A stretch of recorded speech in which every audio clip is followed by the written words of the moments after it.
की सुरक्षा चिंताएं दूर हो। रूस ने अमेरिका को भी चेतावनी दी, अगर अमेरिका ईरान के खिलाफ अपनी सेना भेजेगा तो इससे मिडिल ईस्ट में हालात बिगड़ जाएंगे। अब ट्रंप क्या कह रहे हैं? ट्रंप को पुतिन का विचार बिल्कुल पसंद नहीं आया। ट्रंप ने उल्टे पुतिन को सलाह दे दी, कहा पहले रूस यूक्रेन युद्ध देख लो, उसे सुलझा लो, फिर मिडिल ईस्ट की चिंता करना। किम जोंग कह रहे हैं, नॉर्थ कोरिया के तानाशाह किम जोंग वार्निंग दे रहे हैं। उन्होंने कहा इजराइल अमेरिका और पश्चिमी देशों के समर्थन से आगे बढ़ रहा है, ये हालात मिडिल ईस्ट को विनाश की तरफ ले जा रहे हैं। রাহু যাকে কালের সাথে তুলনা করে থাকি, যাকে কেউ হারাতে বা পরাজিত করতে পারে না, সেই রাহু প্রবেশ করতে চলেছে কন্যা রাশির দ্বাদশে।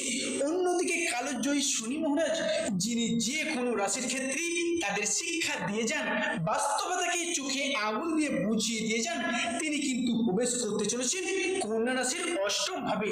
কন্যা রাশির দ্বাদশ ভাব আমাদের মুখ্য, আমাদের মুক্তি ও আমাদের জীবনের ছোটখাটো যে কোনো সিদ্ধান্ত নেওয়ার ক্ষেত্রে বিচার বিবেচনা করে থাকে, সেটা কিন্তু আমাদের জন্য ভীষণ ভীষণ ইম্পর্টেন্ট দিক হতে যাচ্ছে আগামী সময়কালটির মধ্যে।